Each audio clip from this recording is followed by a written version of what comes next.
Yeah, there it is on there. I got a bill.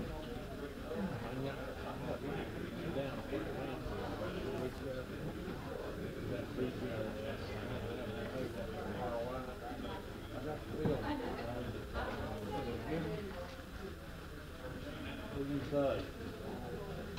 About 6,000. 1,000. What the heck is this? Replace all that junk. Really? Get burned up. Building all stopped up. Burned up. Cracked and everything else. You know what we did is ours is cracked. Some folks got out of it and still back on. We're doing it all right. It's still running. That was 4 months ago. It's got all that honeycomb stuff in that thing. The first section was broken. Roughed all of it out. Put it back on. And it really didn't come back on. That little sensor, now it's down a little way. Yeah. If they sense that it's down or something. Is that on the truck? Hey, they got Mike on the same thing. Great. How you doing? Good. Good to see you, Joe. Oh, we're not bumping elbows, just fist bump. Bill Maris bump.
All right, let's go.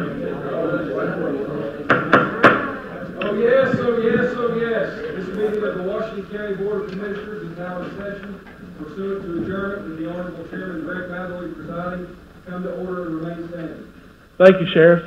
Our first order of business this evening is our prayer that will be led by Commissioner Wheeler and our pledge that will be led by Commissioner McAllister.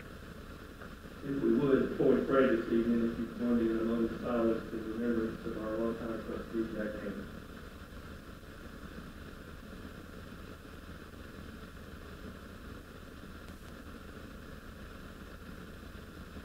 Father, we come before you in this season of Thanksgiving in that spirit. Thank you for the opportunity to gather here tonight under this system of government that allows us to freely work on behalf of the citizens of Washington County.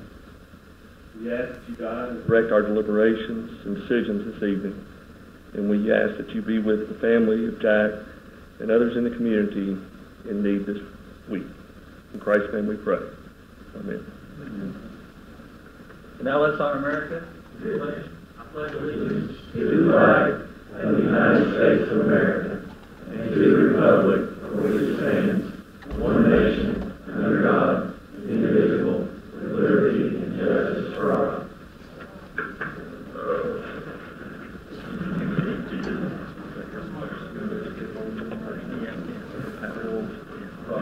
We'll move to the roll call screen and indicate your presence here this evening.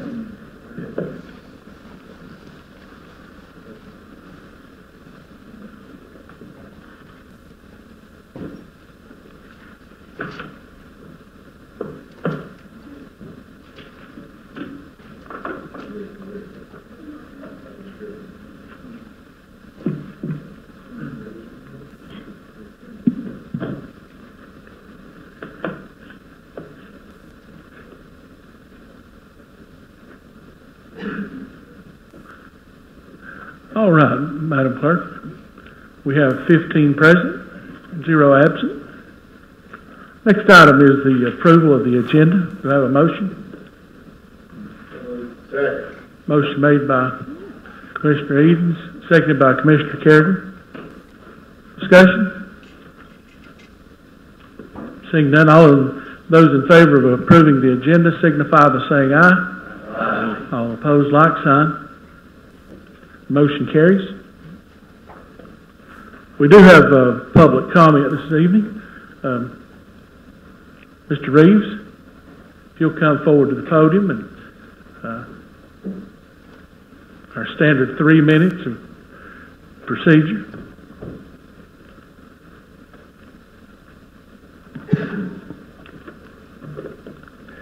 James Reeves, 125 Cindy Drive, Gray, Tennessee. August 2016, most of you guys weren't here, we approved 40-cent tax increase. And I watched approximately 20 people come in here and say that the Boones Creek Round School was a disaster. And for the most part, it probably is. My kids to go there.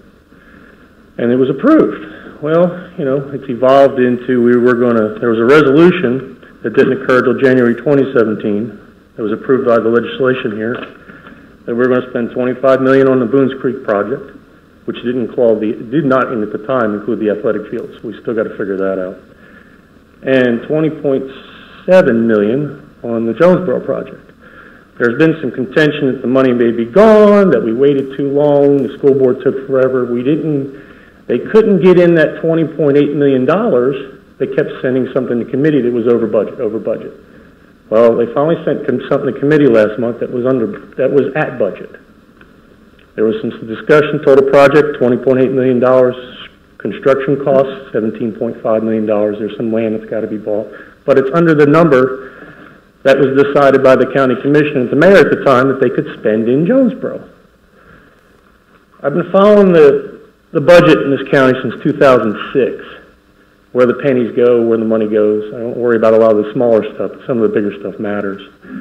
As far as I can tell, we've spent nearly $30 million on the Boones Creek project, and 5 cents has been put in debt service to cover the money that has been borrowed. 21 cents is still sitting in the capital projects fund. That's $6 million a year. Simple math tells me, well, it's not so simple. If you bond out $40 million, which is enough to give Johnson City their share, and do the money for Jonesboro at 5%, that's 11 cents. The money exists. If the executive branch would like to sit down and show me where the money's going to go or where it's gone, I'll sit down and do that. But until then, the money exists. Don't let them tell you any different.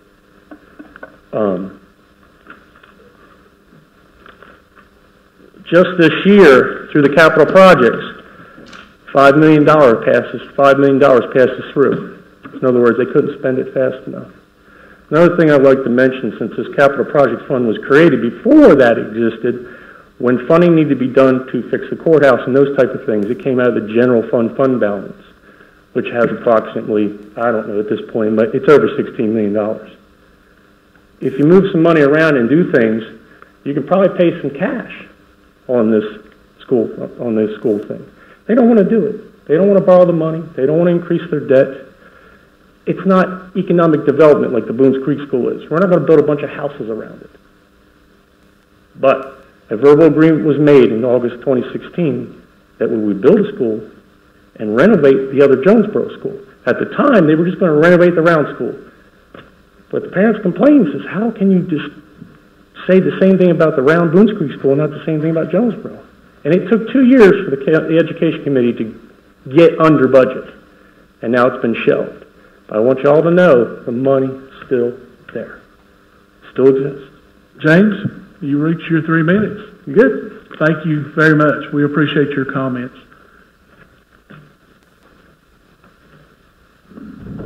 All right, that concludes our public hearing for this evening. Madam Clerk, if you'll.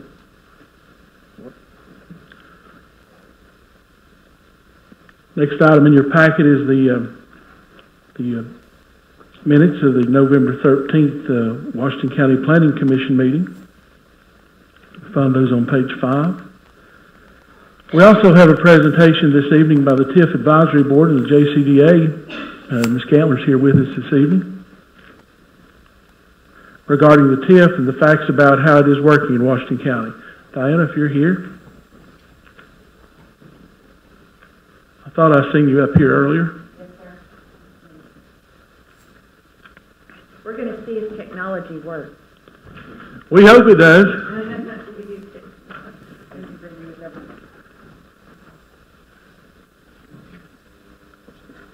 I appreciate you having us. Craig Torbett is with me. He's the chair of the TIF Advisory. And we just wanted to go over a few things just to let you know how TIF is working. How TIF is working in downtown Johnson City and Washington County. Oops, that didn't work.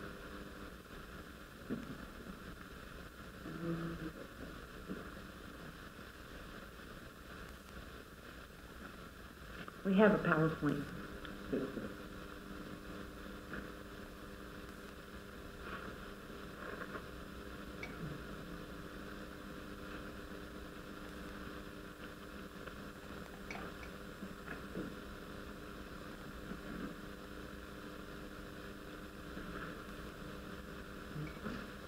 You go to that little arrow at the very bottom. Does that advance the slide?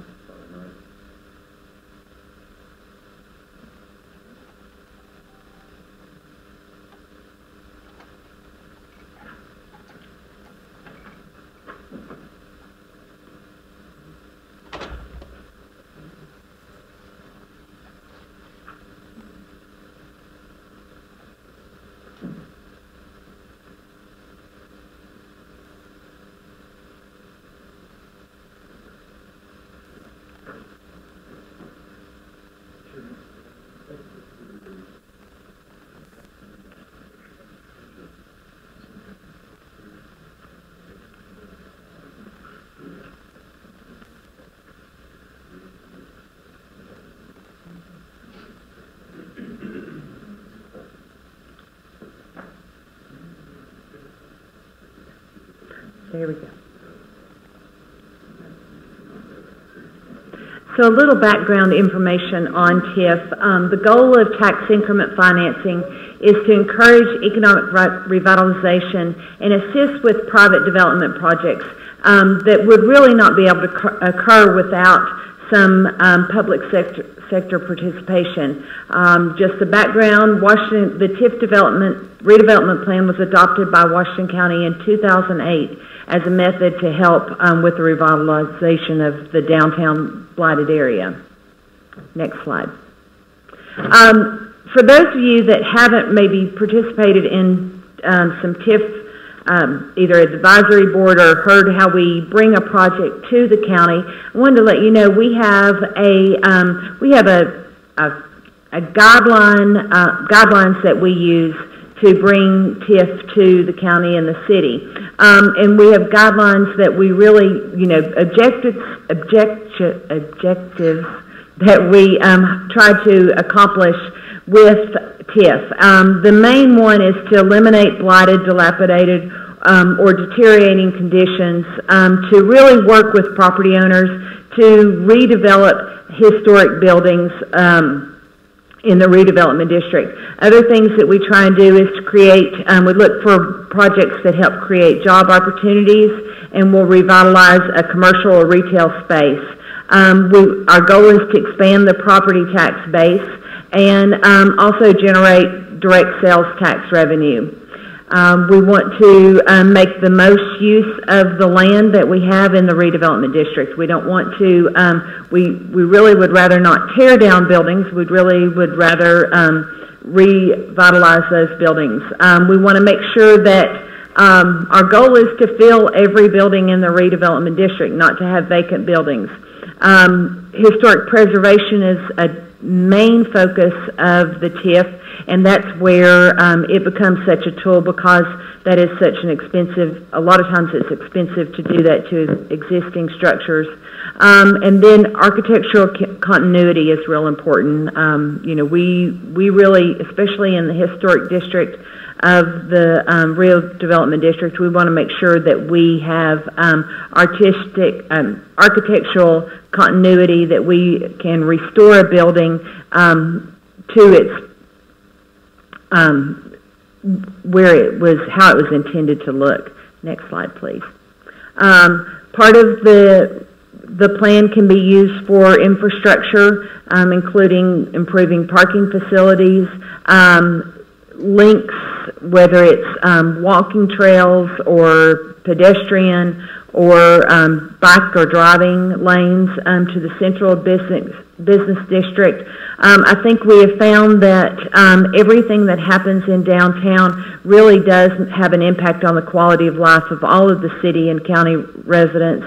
And so we want to create that safe, walkable community. And anything that we can do that has a public educational component in a TIF program, we really look to that. And then the other thing is, how can we take individual properties and put them together into a larger parcel that maybe works better into developing that property. So those are some of the objectives that we look at whenever a TIF application comes in front of us. To let you know how they come, before they get to you, there's several steps that they have to go through. We have a TIF application. It's a 5-page application, and that comes in front of me.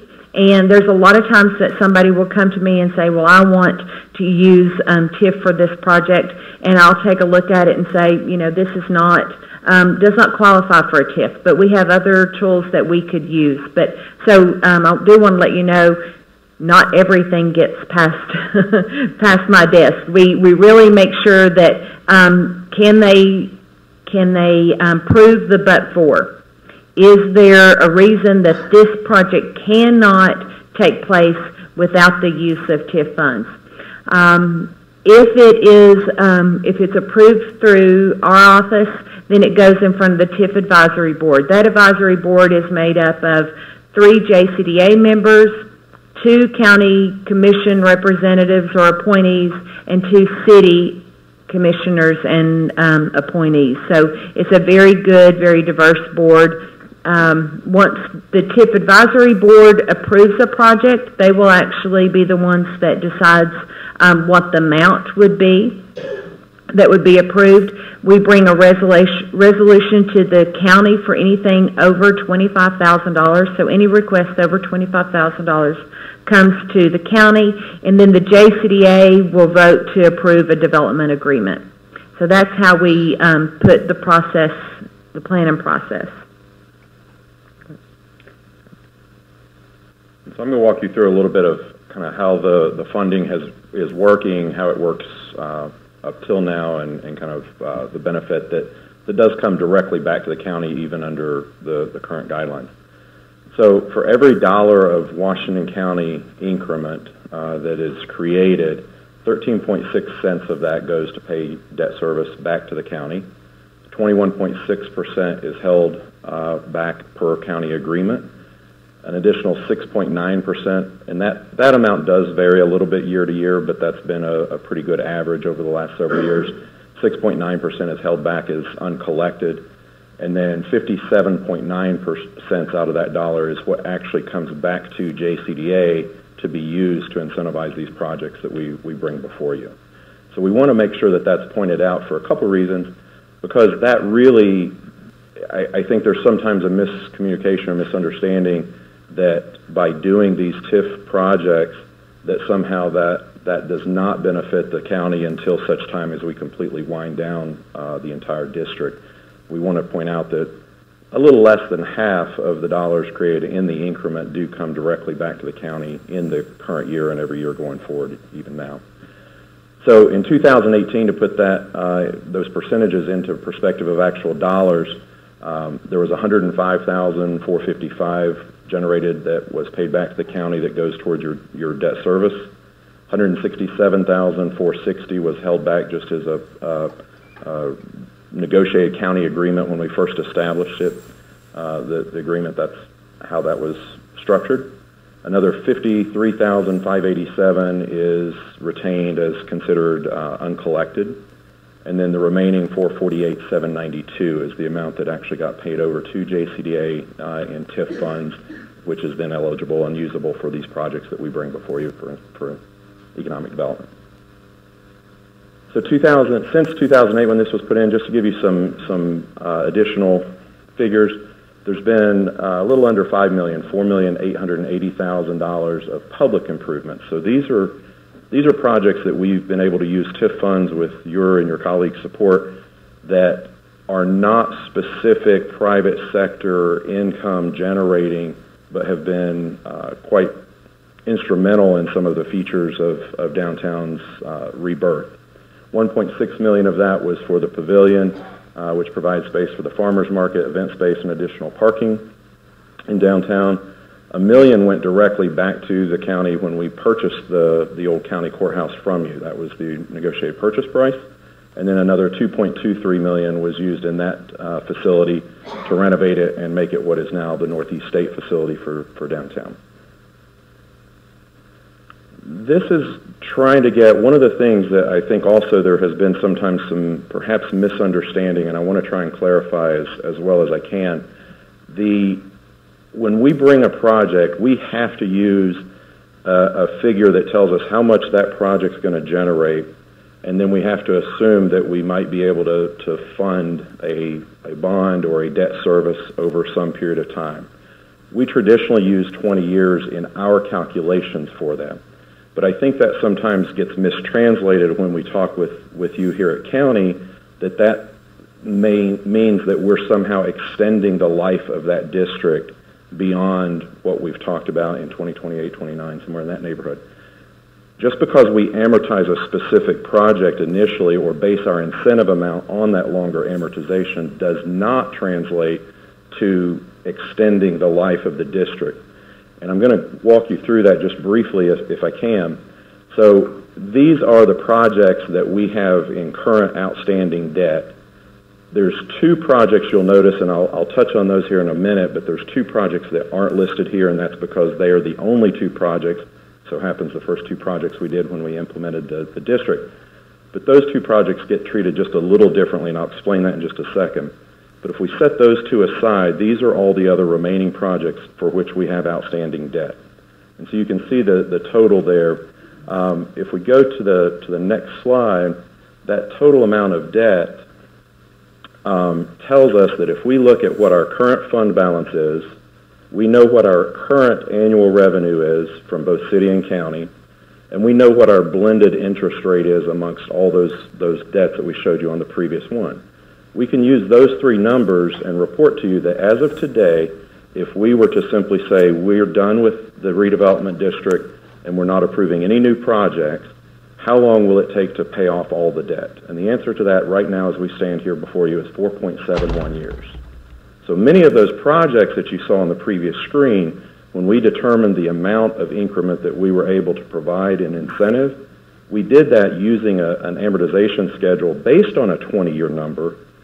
But the reality is it could and would be paid off much, much sooner if we were to simply say, we're done, we're rededicating all current cash flow to the repayment of debt, which is exactly what would happen if we were to stop approving new projects. So I'm very thankful to be able to be before you today and present this number, because I hope this will be the number that as we continue to come to you for new projects, that we can really focus on and look at. So this really gives you a good understanding of how long the current structure is to be outstanding for, and therefore kind of what our overall shape and debt structure looks like. I want to point out one other thing. If it's possible, could you go back one slide, please? One thing, too, and these numbers, we try to be very, very conservative in these numbers when we calculate that. That 4.71 years is a calculation that is using the current revenue, the revenue we have actually receiving this year. It's important to note that when you look at that list of outstanding debt that we have currently, the 4 projects that are listed at the bottom, Cherry Street, Wilson, Buffalo, and the Phase 1 of the Model Mill project, those are our most recent projects. So far, as of this year, we have not actually seen those go on the tax rolls with the higher value, and therefore the incremental value coming back into us. So we know that's coming. We haven't yet been able to exactly quantify what that is, but I wanted you to know when we calculate that 4.7 years that you saw on the next slide, that is not counting the revenue that we know is being generated or will be generated from those 4 once they get onto the active tax rolls. So we're trying to be very, very conservative when we use these numbers for you. If we could go back, please. And so these are the first 2, and I want to just kind of explain why they're a little different. They were done when the district was first put in place. We've certainly figured out since then, I think it's a much better approach to do the current way, but we need to make sure you understand that these 2 were structured a little differently. They're structured as loans. So on our books, we have to show them as loans. However, the structure of the loan was done in such a way that it effectively functions as a tax abatement for them. What we mean by that is the loan was outstanding. We've got an agreement in the loan that the annual payment cannot exceed the amount of incremental tax that we as JCDA receive. And at the end of the term of the loan, any remaining balance is simply forgiven and written off. So we have a large amount in these 2 cases of debt that we have to show on our books because it is structured that way. However, the reality is at the end of their terms, that debt is simply written off, and that's the way those were structured. So the effectiveness of this was it functions as a tax abatement on an annual basis. Unfortunately, those 2 were done that way, so that doesn't factor in quite as cleanly as what I showed you on the previous. So we are exploring some options that we might be able to take one of those and renegotiate it. We have tried to renegotiate the other one, and there's just simply not an option there for that. So unfortunately, we're kind of stuck in this piece of it outstanding, but I wanted to make sure that you were aware of that and understand how those were structured. But going forward, everything else should look more like the beginning. And then just simply the value of it. These are projects, Diana mentioned a term that we use in TIF committee meetings and is used actually within the law, which is a but-for test, which means that but for this incentive that we provide, this project could not go forward in the type of manner that we're proposing in any one of these cases. So the projects in that redevelopment district simply would not have been possible without the use of TIF or some other similar incentive. Each TIF project has been an incentive for other property owners, and that's really what we're seeing, and that's what allows that number of that 4.71 years to be as short as it is. Because what happens is, yes, we incentivize a particular project, and we may amortize that particular project on a 20-year concept, but when we see the effect of it, assuming it was a valuable project, the rising property taxes of the surrounding properties also goes up. That increment is then also captured, which allows repayment much, much faster. Since 2008, when we did this, I think this is a really fascinating number. The county appraised value, so now this is not assessment value, this is the total county appraised value, has increased by a little over $87 million in 10 years within the district. I think that's a pretty remarkable number and some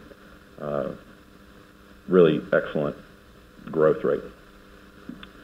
In addition to that, of course, what we don't capture and aren't able to completely quantify is how many additional jobs, sales tax, revenue, personal property tax, other things that are generated that also flow back to the county, as well as just to the quality of life of the citizens of Johnson City and Washington County both.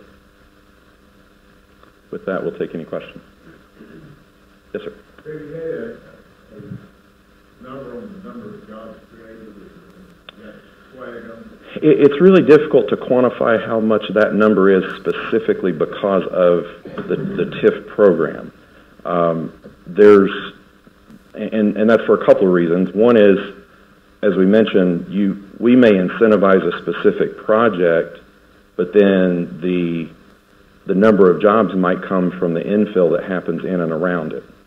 Additionally, we may frequently have partners. The TIF incentive is one tool that we use in the toolbox, but we've also assisted some of the businesses down there, for example, in acquiring state grants that are specific to job creation. So as to how we would credit how much was that tool versus this tool, it's a little difficult to really pinpoint, but there have been significant job creation within downtown, and I think anyone that drives down there and tries to find parking can attest to that.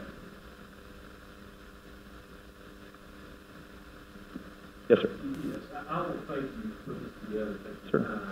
This is something I've been requesting in all of the city. Good. I thought the level of detail was fantastic for this group. I think it also gives me enough to probably come back and ask some questions. Good. In a little more detail, but I appreciate your time and coming down here and explaining.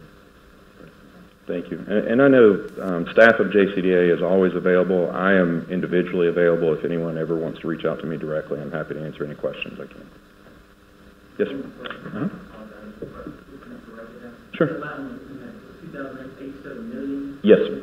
That district includes downtown Johnson City district. It's a pretty good-sized district. Our boundaries are I-26 to the east, to John Exum and University Parkway up that way to the west. The south goes to Walnut Street, and north goes to 10th Avenue, I believe. And there's a little, the only, I take, with one exception, the only parcel that was added when we first created it, but was a bit of an outlier, that is the only parcel on the other side of I-26 is the old Big Burley pad. It does include that parcel. The old Big Burley warehouse pad. And I will say that downtown Johnson City is still considered a blighted area by the state. The new opportunity zones that have just come about through the federal government, in Washington County, the only area that is eligible for opportunity zone initiative is the downtown or redevelopment district. It's pretty much the footprint that the state chose to use. So there is still, even though we really feel like we've done a lot, there's still a lot of properties that are left in a blighted state that need some improvement that we can work on. So I asked a question. Sure. I know we had a committee meeting last month. You said the debt was over $9 million. Yes. Is that correct? 9.143. That's total right now, yes. I know the county, you're saying you get $448,000 a year from the county. That's our property taxes, which yeah. Out on the screen. Mm-hmm. You can pay that off for 5 years. I realize the city generates property taxes. Where does your other revenue come from? Pay that off in 5. So that's why, if we could go back, if that's still there, I can show you. That's really why I made a point of showing you how the two of those projects are held out separately, because there's a large chunk of that debt that does make up our $9.1 million when it comes to calculating our debt ceiling. We have to show that amount. But for example, the one, and they'll pull the number up, I'm sure, but I'll try and do it from memory. The one that was shown, for example, is Tipton Street. That project, we set up that loan with a principal amount of, I believe it was $1.25 million, somewhere in that neighborhood. And yeah, they're coming up with it here. Keep going. That one there. Or actually, I'm sorry, two more. There you There you go. So $1,434,675 is debt we have to show on our books as debt in terms of calculating our total debt ceiling right now. But because of the way that particular one functions, I believe this year was the first year that their payment was received and then turned back around and made as payment on that debt was just barely $30,000. And they've got a term of, and I'd have to look it up, so don't hold me to it, but I want to say somewhere 12 to 13 years remaining on that note, which means you're never going to pay that full amount of debt. And the way the loan was structured, any remaining balance at the end of that term is written off and forgiven. So when you go to calculate the period of time, what we're doing is we look at what our total cash flow is right now from city and county. We back out the amount that we received specific for Tipton Street and the amount we received specific for University Edge. Then we use that amount that's remaining, which is available to service the remaining debt, which if you go back 2 slides, please. We have a question about that. Okay. So that debt is still your debt, that $4 million. What you're saying is after a period of payments are made, which will never equal out the debt, it'll be written off by your board, and your board will pay the debt. No, written off by, so when we talk, and I'm sorry, I should have pointed that out. Again, the way that debt was structured, the developer is also the lender, so they're the ones that writes that off at the end of the term. It is, and that's why I say it's, the first 2 were done that way. We had a different director and all sorts of other things. We've certainly learned better ways to do it since then. but we are stuck with it. So, Mr. Torres, you said the lender, the developer was the lender? Yes. That's why it effectively functions as pure tax abatement. So in the case of, we'll use the University Edge project, the fellow that developed that, they were the lender to us of that amount, but there was no actual transfer. It was a loan given, and then our payment back to them is the amount that they pay each year in taxes. Excuse me, not their total amount in taxes, the amount that we receive as increment. So it gains each year, it picks up, they pay you back more each year? Yeah, it has been increasing as their property value has increased and their taxes have gone up. And same way with Tipton Street, as I said, the Tipton Street project, I know this year was the first year that it had gone over $30,000 in property taxes for the year. And so that's all they're really paying you back, is that $30,000 amount? Exactly. And so we don't ever pay more than we receive from them, and at the end of that term, they forgive whatever remaining principal there is. If the taxes go up, does that amount go up? So, like when we raise taxes 40 cents? Yes.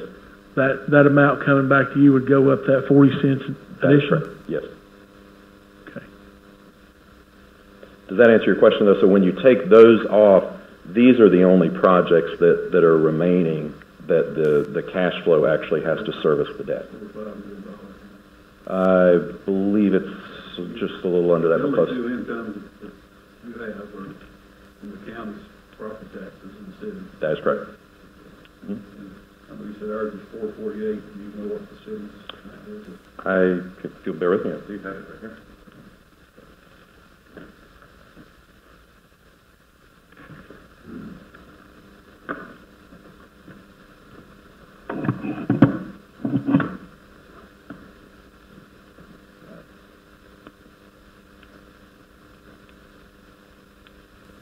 It's significantly more. I'll get you the exact number, but it's 600 and something. Our total right now is about between 950 and 970, 980.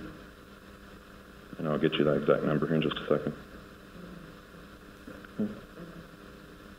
Yeah, and the reason for that is because the city, all those, when we showed you the amount that we hold back for the county, either debt service, the 25% holdback and the uncollected amount, the city doesn't do that. We get 100% of their increment.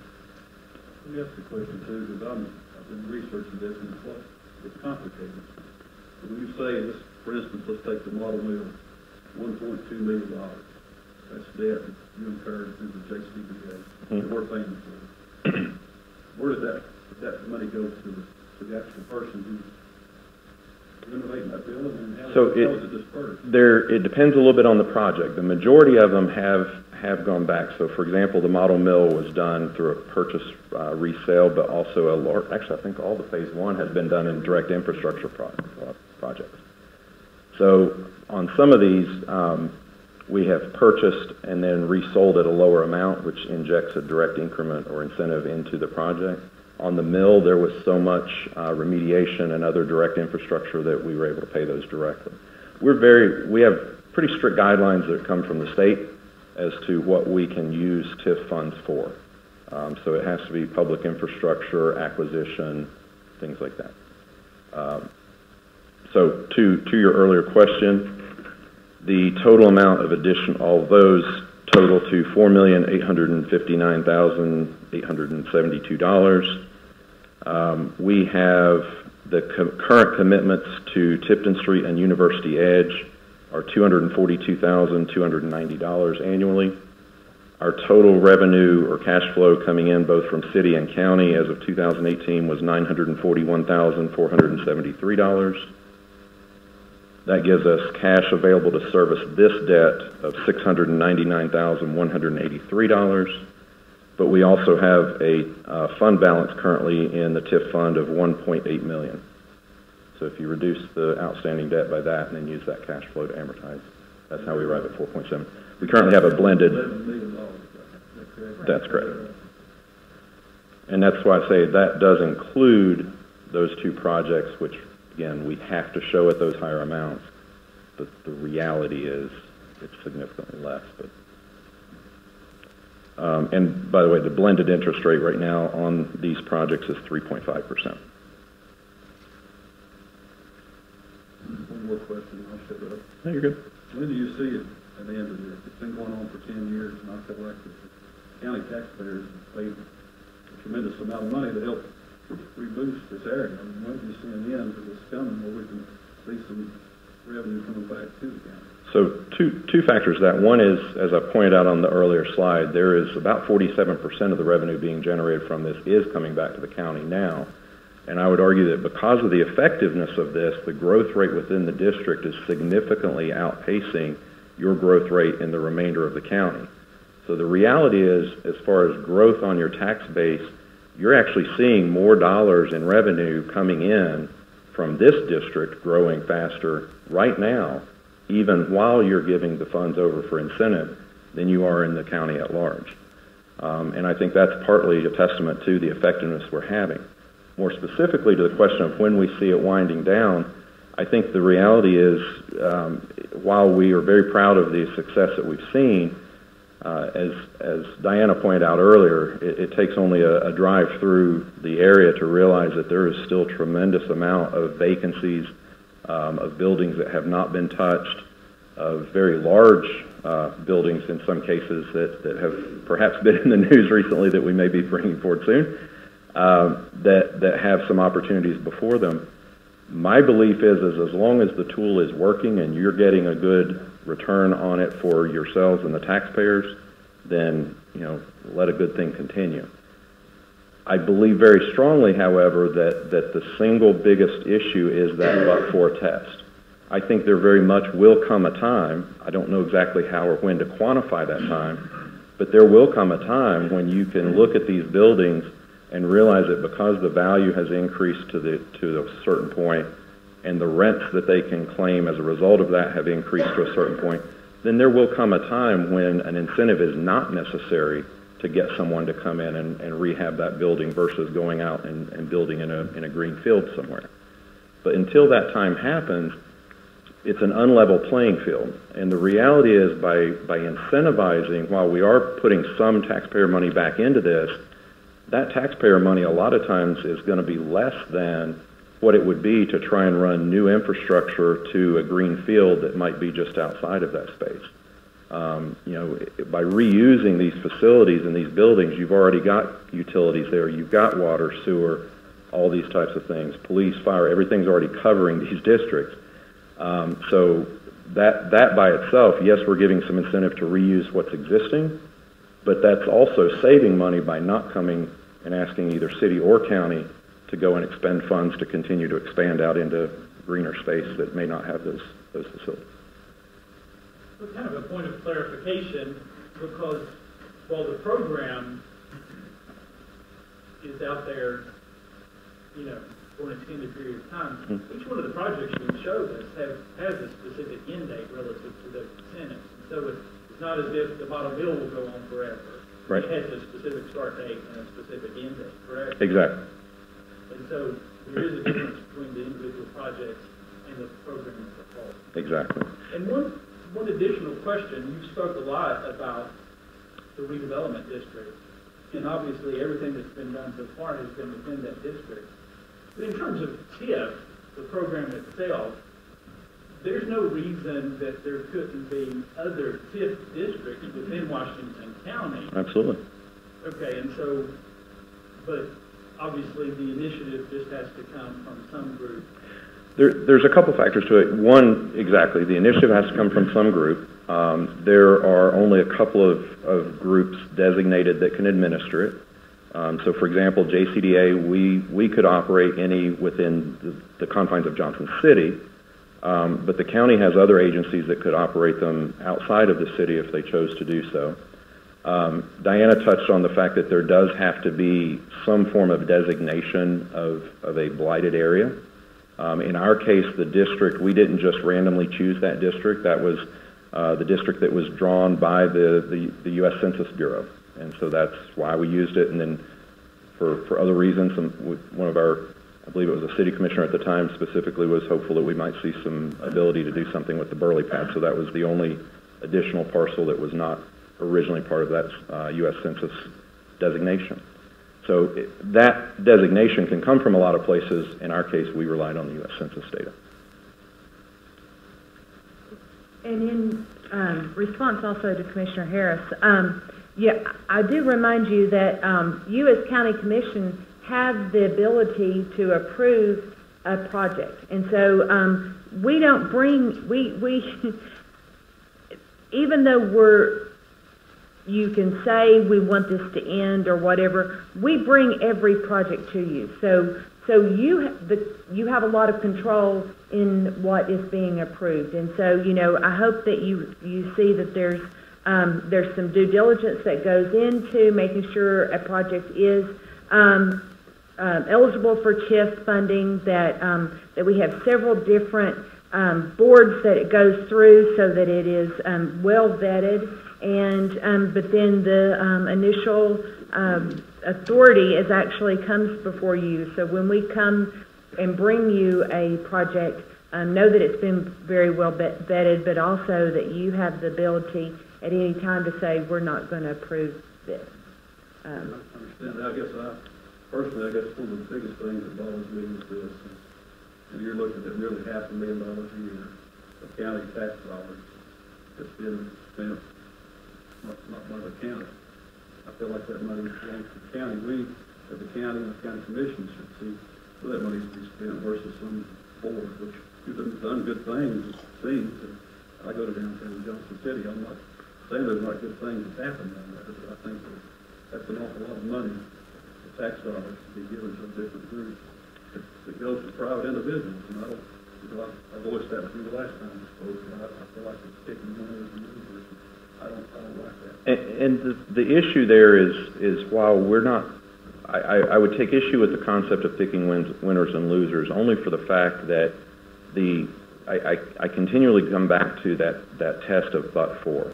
What we're really doing, and my answer again to the question of when do we wind it down, at whatever point that you feel like that someone that comes to our area and sees an equal opportunity to invest and get a return out of an investment in the downtown area versus just going and building new, then at that point, I will be the first to tell you, then we don't need an incentive at that point. Be the first one to say it. We're not there. The costs of everything from ADA compliance to when you deal with these old buildings, you deal with asbestos abatement, you deal with we've got to deal with parking issues still, which is another issue that all downtowns deal with. But you've got a lot of life safety, fire escapes, sprinkling on upper floors, a lot of these things that you simply do not have to deal with if you want to go and build brand new in an open field. And while you are required to do that, that puts an unlevel playing field within the district. Absolutely anyone who wants to come forward and put together a project within the district, we absolutely look at it and look at why and how their potential project would compare to what they could do or what the cost would be if they did it outside of our district, and try to make that level playing field. That's really all we're trying to do. And that, again, is not terribly unlike different types of incentives that the county uses to great effect, whether it's an industrial development. You know, you go out and build a brand new industrial park, wonderful use of funds, fairly high amount of cost in land acquisition, building the infrastructure, bringing the things that are required out there to then incentivize to get people to come in and hopefully bring their businesses here.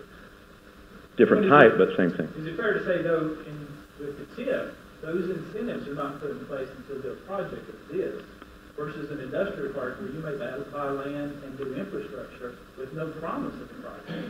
Right, and again, I'm not trying to put it on a footing of either or. I think both are extremely valuable, but you're exactly right. An industrial park doing some sort of economic development in that regard is more a hope of, if we build it, we hope they come. Where here, just to give you some background, I was involved in this when we first set up TIF, and at that time we had a very different makeup, of course, both of county and city. But at that time, really, the pushback was more from the city side. And the concern was that regardless of what we might do in incentives, that we simply wouldn't get anybody to buy into it. And so really that's when, through some research and talking to people outside the state, I became aware of, and our board became aware of, tax increment financing, which is a method of simply saying, you put this in place, and if no one comes, then there is no increment. And if there's no increment, there's no incentive. So you, by definition, cannot spend more. And to one other point that you made of this being county taxpayer dollars, you're absolutely right. It is county taxpayer dollars. But it's also important to note that every single bit, and in fact only 57% of those dollars, of the dollars being used, but all of the dollars that we use within TIF are being used or being generated by the businesses and the properties in that district. There is absolutely no increment or any county fund that's being taken from a piece of property tax revenue that's generated outside of this district. Every single bit of it is generated inside the district, and even then only 57 cents on the dollar. Yes, sir. Very good question. You mentioned that since 2008, the appraised value of property in this area has gone up to $87 million. How much as taxpayers have we spent to get that $87 million increase? Well, our total indebtedness right now, as we said, shows at like $9 million, but only 5 of that is what I would consider actual. I'd say, and this is somewhat of a ballpark, but you're somewhere between the 5 and 6 million, because there's been a few projects we've financed directly. $87 million increase. That seems like a good investment today. And keep in mind that 6 million is, I think from that you might also want to back out, because that value of increase is the increase of properties on the tax rolls. As you saw in the earlier slide, there's been just under 5 million of direct ownership of public facilities that we've put money into, the pavilion, the Northeast State project, and so on. I don't think you can fairly say that $87 million would all be attributed to the TIF in that area. My property taxes at my house, my appraised values went up, and probably everybody else's here has in the past 10 years. So, you know, your appraised value of property is going to go up, and I'm sure some has, but I think you're really shooting for the sky when you say the whole $87 million appraised just because of the TIF. I think that's well, and in fairness, we don't pretend to say that every single penny of that is only because of the TIF.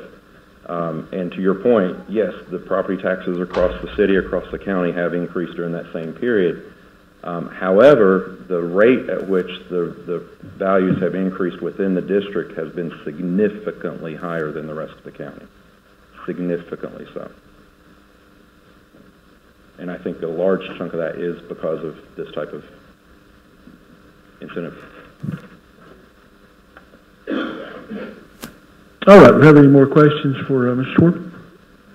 All right, Ms. Cantler, thank you all for being here this evening. Thank you. Thank you. Good presentation. Thank you very much.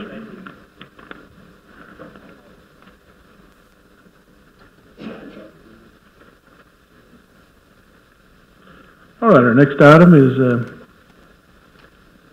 receive and consider the minutes from the October 22nd, 2018 regular meeting of the Board of County Commissioners that have been previously mailed to you. Do we have a motion to approve? Motion made by Commissioner Light, seconded by Commissioner Fitzgerald to approve the meeting minutes. All in favor of that motion signify by saying aye. Aye. All opposed, like sign. That motion passes. Next item is election appointments and confirmations. Consider Resolution 181101 is a resolution reappointing 3 members to the Audit Committee on page 7. Mayor, are all 3 of those up for a reappointment? Yes, sir. All right. Do we have a motion to approve the resolution? So moved. Motion made by Commissioner Wheeler, seconded by Commissioner Carriger to approve the resolution. Discussion? Seeing none. Madam Clerk, if you'll switch us to the voting screen, please.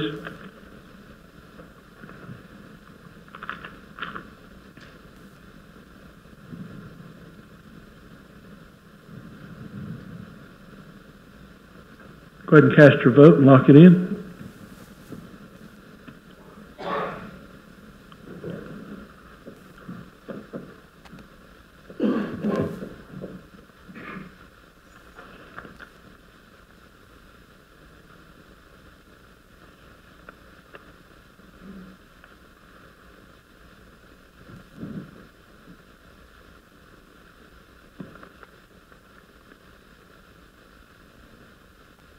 Madam Clerk, if you'll announce the vote, 15 yes, 0 no, 0 absent, resolution passes. Next item is the Circuit Court Clerk has entered to receive and enter into the minutes of the Washington County Circuit Court Clerk's Supplemental Employee Handbook. That's on page 9.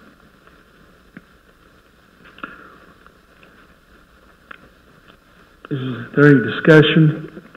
The Circuit Court Clerk is here if there's any questions. I'll make a motion to approve it. Motion made by Commissioner Harris, seconded by Commissioner Light to receive and enter into the minutes the Washington County Circuit Court Clerk's Supplemental Employee Handbook. Commissioner Tester. We do not have to. I think his motion was just to accept them. Yes.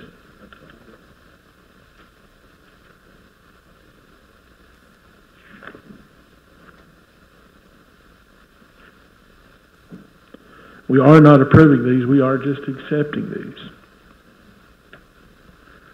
All right, any further discussion?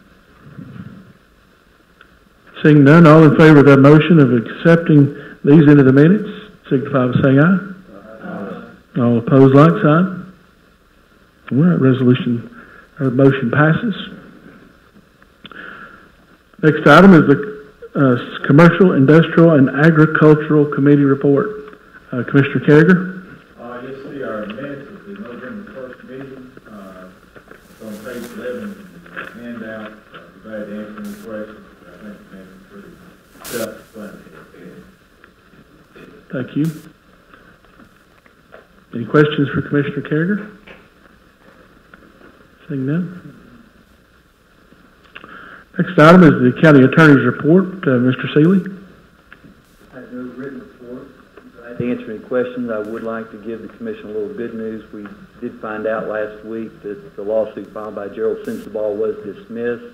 He does have a period of time, 30 days, to appeal that decision, so we'll wait and see if there's an appeal filed, and then I'll report back either in December and January when we find out. But that was good news that we received. Thank you, Mr. Seeley. Any questions? Seeing none, the next item is the county mayor's report. Mayor Grandy.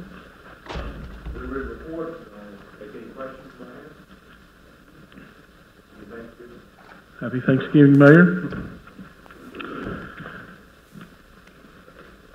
The Director of the Health Department is not with us this evening, but she will be here next month to bring us an update of influenza shots and things like that going on at the school. The Director of Schools, he is not with us this evening either. They had a called meeting, and he was unable to attend our meeting. Next item is the Employee Compensation and Benefits Committee. Commissioner McAllister. Yes, thank you, Mr. Chairman. This is report on page 12. And this entails us report on our health costs for the first 3 months.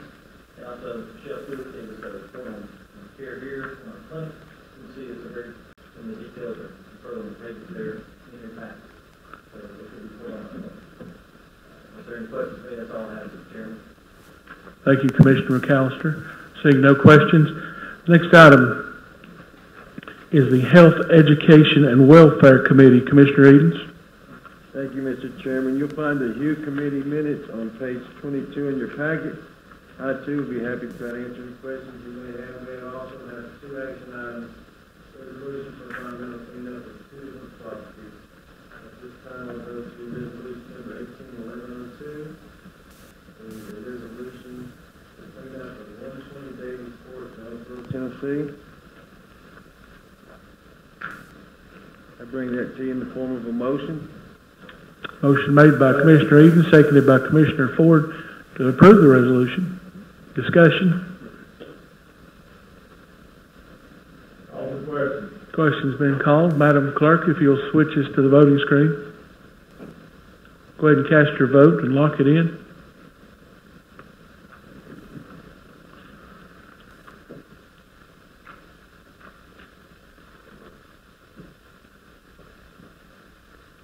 Madam Clerk, if you'll announce the vote, 15 yes, 0 no. Resolution passes.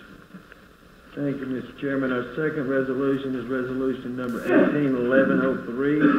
It's for the environmental cleanup of 157 Buttermilk Road, Gray, Tennessee. I bring that to you in form of a motion. Motion made by Commissioner Edens, seconded by Commissioner Lott to approve the resolution. Discussion.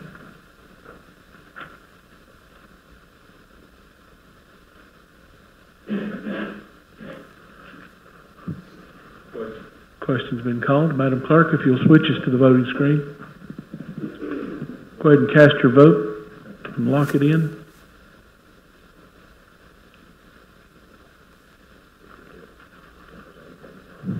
Madam Clerk, if you'll announce the vote. 15 yes, 0 no. Resolution passes. Mr. Chairman, that concludes our report. Thank you. Any questions for Commissioner Edens? Seeing none, the next item is the Investment Committee. Commissioner McAllister. You'll find our, Mr. Chairman, here on page 43 is our report. And the story came spoke. I talked to him about the investments we had. If there are any questions, we won't have to take any questions. That's all I have, Mr. Chairman.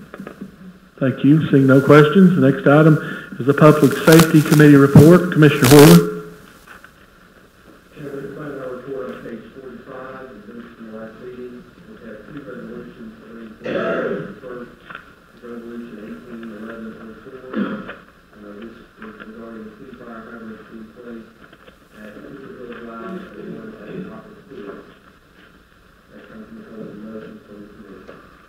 Motion made by Commissioner Wheeler, seconded by Commissioner Fitzgerald to approve the resolution. Discussion.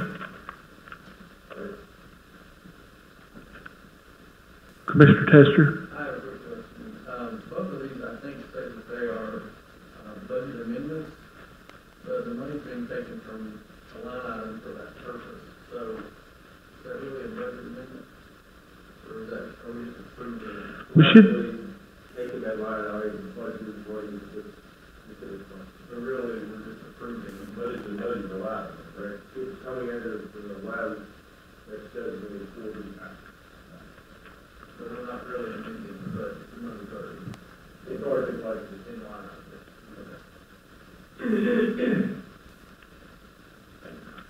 Thank you, Commissioner Tester. Any other questions? Thank you, Commissioner. Question's been called. Madam Clerk, if you'll switch us to the voting screen, go ahead and cast your vote and lock it in.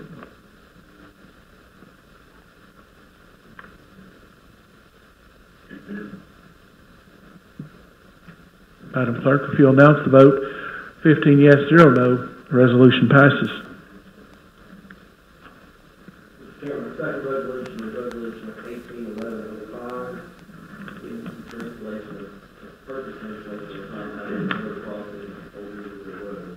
That comes from the missile of motion to committee. Motion made by Commissioner Wheeler, seconded by Commissioner Light to approve the resolution.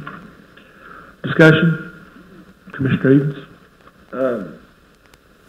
Commissioner Wheeler, that 181105, that address should be Miller Crossing and Greenwood Drive.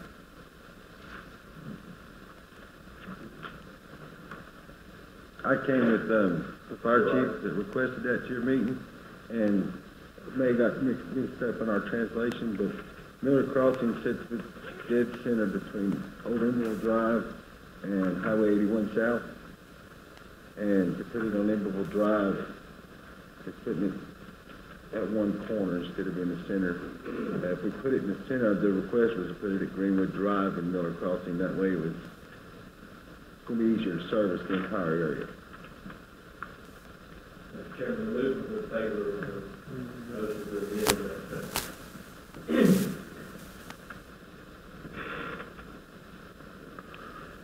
Okay, we have a motion to amend. Second by Commissioner Tester. We are amending the description of Miller Crossing and Greenwood Drive.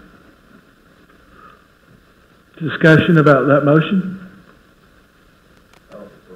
Question's been called. All in favor of changing Old Emerald Road to Greenwood Drive signify by saying aye. Aye. All opposed, like sign. Now we are back to the resolution as amended.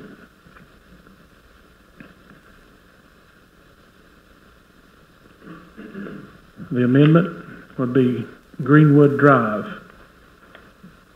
on Resolution 181105.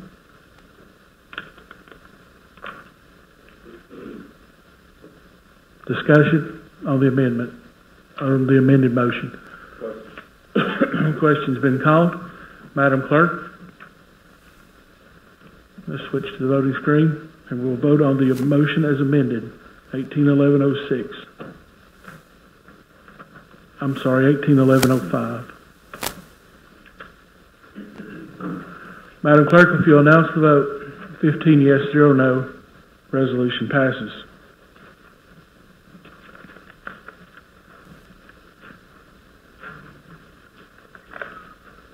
Anything else, Commissioner Edens? No, sir. Thank you. Or Commissioner Wheeler, might I say? Well, I see if Commissioner Edens needs anything too, you know? All right. Absolutely. Yes, thank you. All right. Our next item is the Public Works Committee. Commissioner Davenport. Yes, you'll find our minutes for our November 1st meeting on page 55. We have one resolution tonight, it's resolution 181106, in the form of a motion. Resolution authorizing repair and paving services by the Washington County Highway Department for the town of Jonesboro. All right. Motion made by Commissioner Davenport, seconded by Commissioner Ford. Discussion? Call for question. Question's been called. Madam Clerk, if you'll switch us to the voting screen. Go ahead and cast your vote and lock it in.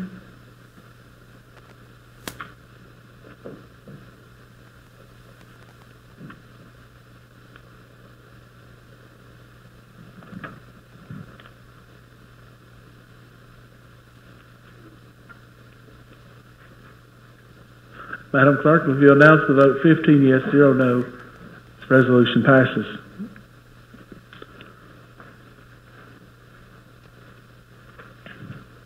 Anything else? Any questions for Commissioner Davenport? Seeing none, the Register of Deeds is placed on the agenda tonight. Mrs. Bowman, to receive and enter into the minutes of the Washington County Register of Deeds Supplemental Employee Handbook. It's on page 61. I would like to have a motion just to accept these.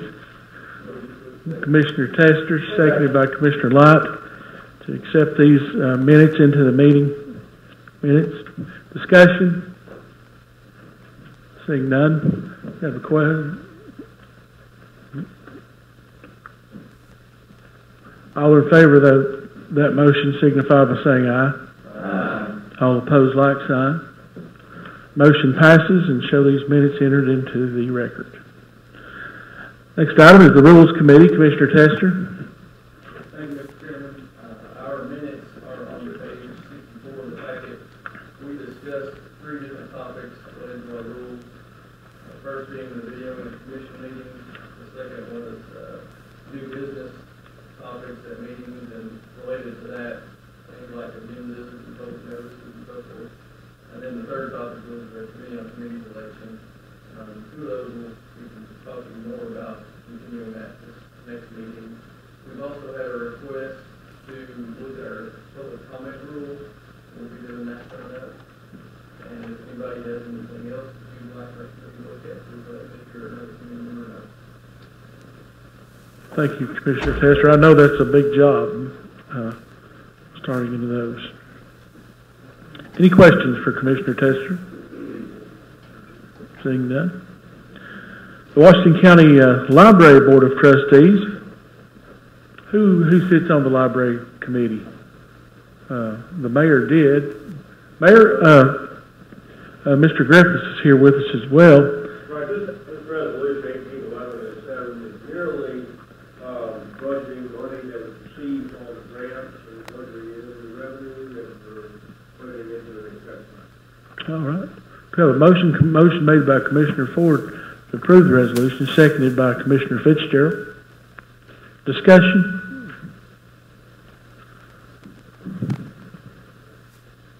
Seeing none.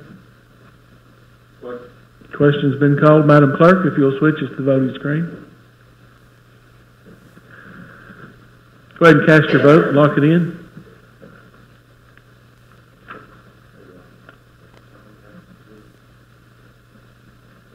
Madam Clerk, if you'll announce the vote.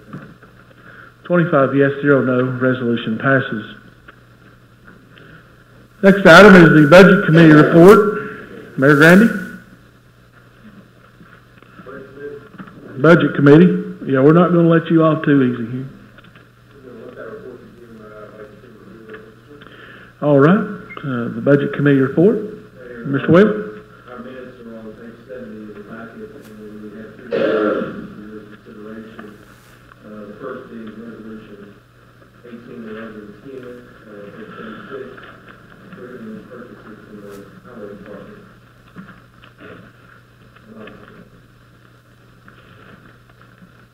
All right. Was that in form of a motion, Commissioner?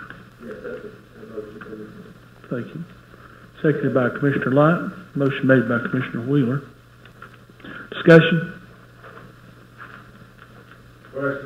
Question's been called. Madam Clerk, if you'll switch us to the voting screen. Go ahead and cast your vote and lock it in.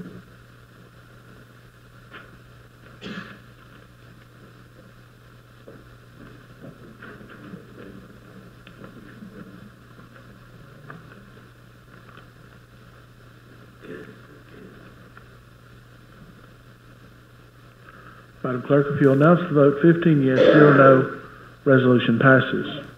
Commissioner Wheeler? The next item is resolution 181111, Senate 679. This is to approve repair of asphalt and conveyance convenience. Motion made by Commissioner Wheeler, seconded by Commissioner Ford to approve the resolution. Discussion? Question's been called. Madam Clerk, if you'll switch us to the voting screen. Go ahead and cast your vote and lock it in.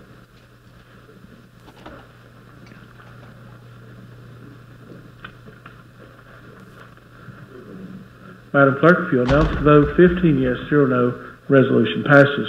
Commissioner Wheeler? Oh, that finishes your report, doesn't it? Wow. All right. We have no old business to consider, but we do have a notary's resolution. 181108 is a resolution approving the election of notaries, public for appointment or reappointment for Washington County, Tennessee. Do I have a motion to approve? Motion made by Commissioner Eden, seconded by Commissioner McAllister to approve the resolution. Discussion? Question's been called. Madam Clerk, if you'll switch us to the voting screen. Go ahead and cast your vote and lock it in.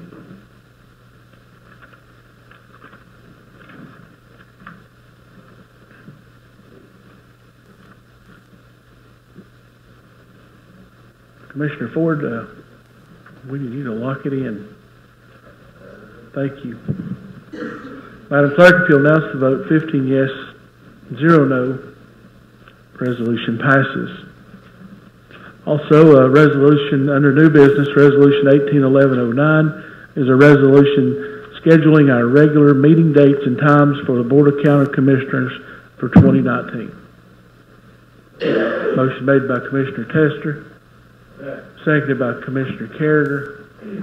Commissioner Light, did you have a question? Question's been called. Madam Clerk, if you'll switch us to the voting screen. Go ahead and cast your vote and lock it in.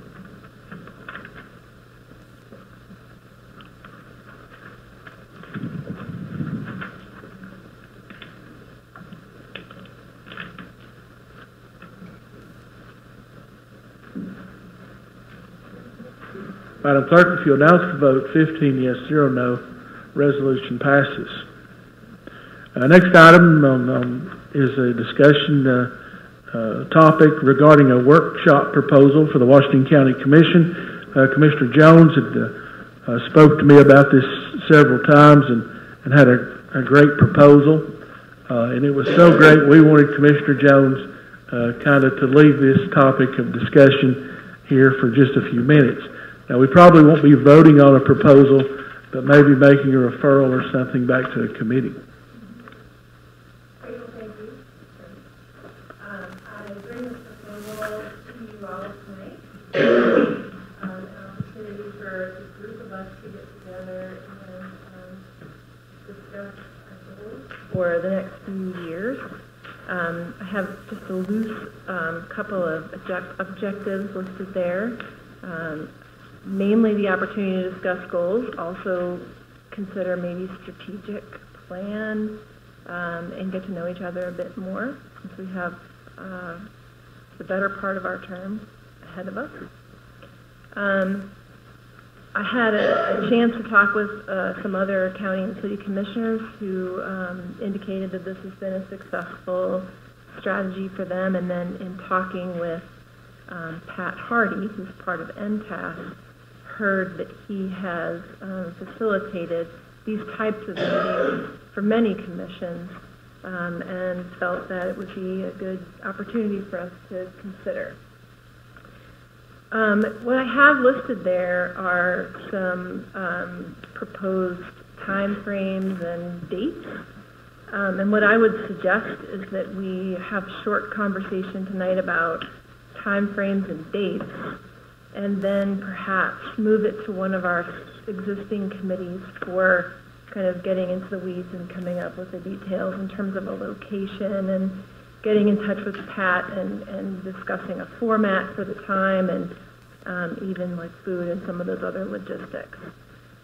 So I'll just tell you that Pat suggested that having an overnight and doing the meeting out of town is his favorite option. He feels that people commit much more to the group and the discussion when they're not close to home. I realize that option comes with cost. I'll say that I did just make a couple of quick phone calls. It's a very inexpensive time, January, to travel just about anywhere. So I put it on the page there. I don't really feel like I don't feel strongly that we have to choose that option. I wanted to convey to you all what the expert recommended. A compromise that would keep people from having to miss a lot of work would be a shorter, perhaps evening and full day. And another compromise would be just to keep it to a full day meeting. One possibility would be to just move it out into the county where we're not close to lots of things, and we could have a good day-long meeting there. Whether that's a Friday or a Saturday is a topic we should discuss.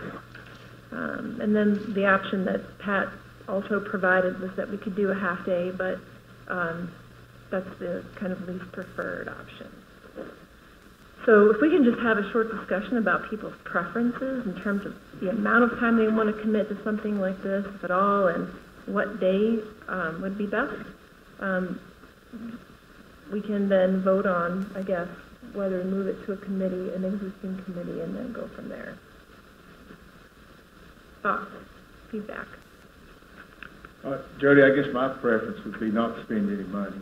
I think if we could do it out at ETSU, you know, there's plenty of meeting space out there, and I guess early January, I don't think students are in session yet. So. That's true. But that'd be my preference. We don't spend a whole lot of money on this. If we do a full day meeting, we'd just be looking at lunch. Pat is free through MCAS, so it's a pretty minimal. It's not none, but it's minimal. I can look at space at ETSU. I'll just also say that Washington College Academy in Limestone is a nice facility, and it's only $100 for the day if we want to. That's expensive. Unless ETS, I don't know. ETSU just took it over, so I don't know what their deal is. Commissioner, can I just, what is, Sullivan County, I know the school, and the Washington County School Board, I think they do retreat too. What do they normally do? I don't know. I don't know. I know that the city of Irwin, for example, goes to Gatlinburg overnight.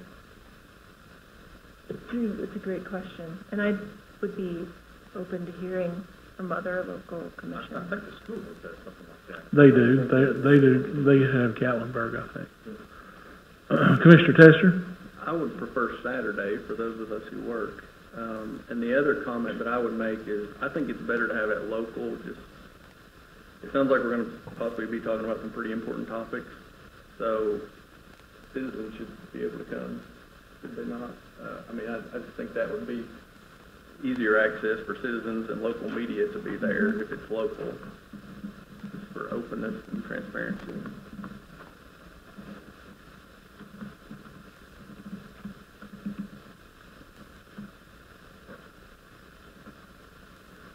What committee would be appropriate? If I could suggest the CIA committee, I'd really like to move it to that committee.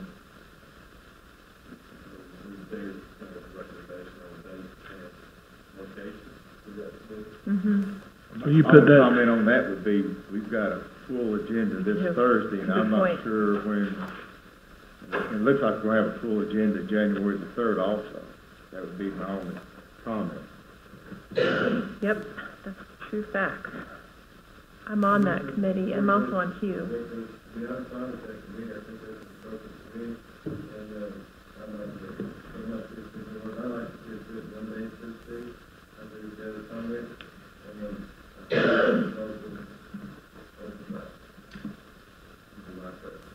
Okay. Commissioner Jones, I guess, Chair, if I may. Yes. I guess one of the reasons people want the out-of-town thing is just because there's fewer distractions, and it's less likely that you would run home at lunch or take a phone call perhaps or something. But I guess you would just hope that commissioners, if we have it local, that they would commit to being there and being engaged. Yep. That's the main thing. We find a good location where everybody feels like they're able to focus and concentrate and be involved. When do the students come back?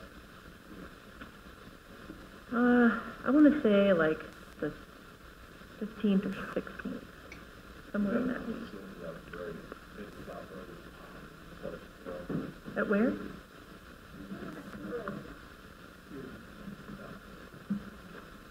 What is it?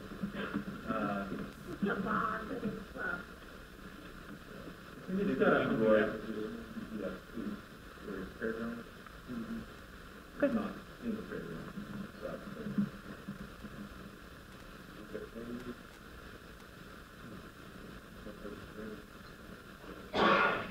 There's a fee for that place, though.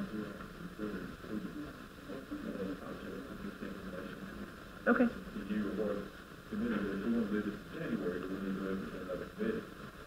It's a great question. And I don't. Well, I think all committees are gonna be pretty busy this time of year from what I've seen coming up from the county attorney. So just what I see ahead of us in the next couple of months, I'd say all committees will be pretty busy, so. Yes, I'm gonna take a motion. Thank you, Commissioner Harris, seconded here by Commissioner Wheeler. Well, maybe that is proper, Mr. Attorney, to just refer it to a committee on the vote, right? Okay. All right, we do have a motion and a second procedurally to send this discussion over to the CIA committee for location and discussion of the venue. Maybe we could even get an agenda for that day a little bit out of Commissioner Jones, you think? Oh, yeah. Surely. Sure. So that way, if she is preparing the agenda, it would be very helpful in supplying her some topics for discussion. I know how it is to do an agenda, and someone just say, well, you just make the agenda and we'll be there to talk about it. So that's always a good idea to give her some ideas, and I've got some. And, so we do have a motion and a second to refer this over to the CIA committee.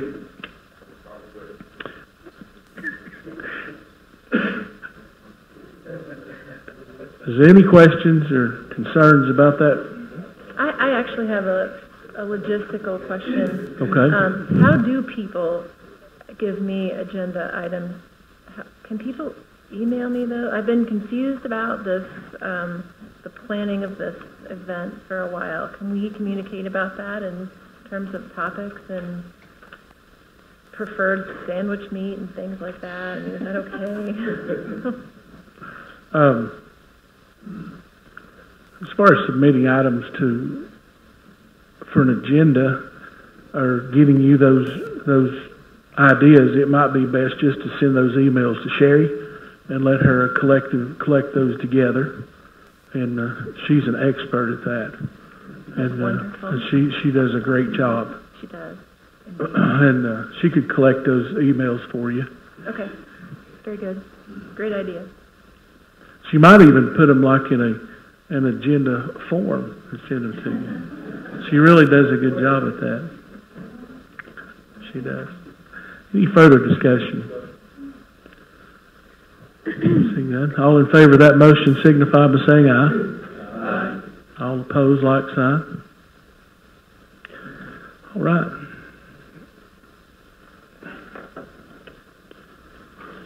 All right. I appreciate you all taking that on. I know it's going to be a busy month or two for all of us coming up. Remember, we have changed the cutoff a little bit on the a date and time for next month's County Commission meeting agenda, which is Thursday, December the 6th at 12 noon. If you'll notice, 12 noon is going to be our new cutoff. As far as the packet goes, so just remember 12 noon on December the 6th. Normally at this meeting, we do bring in a few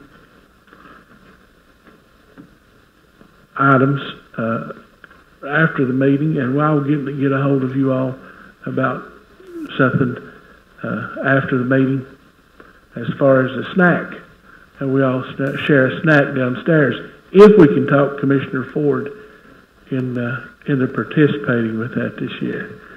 We've worked him pretty hard the last 4 years. So, is that right, Commissioner Ford? Awful hard, ain't we? Yeah. I think Jan has. All right, I guess that's all the announcements. Is that right, Sherry? In the spirit of camaraderie and the holiday cheer and Christmas, we have organized a commission meeting, Commission Social, for the Johnson City Commission, the Washington County Commission, and the Jonesboro Commission. We held the Storytelling Center on Tuesday, the 18th of December at 6 o'clock. And so I think you've gotten some information on that, so we can have some more coming out. And there was just, there's no agenda, there's a meeting, just an opportunity to spend a little time with the fellow legislators across Washington County and spread something good. Well, maybe, thank you, Mayor. Maybe Mr. Ford, maybe we can get you to help with that, and that way we won't have to do two of those, one the day after the next. So let's just plan on that. Yeah, it's the Tuesday after that. So we don't want to work you 2 days in a row.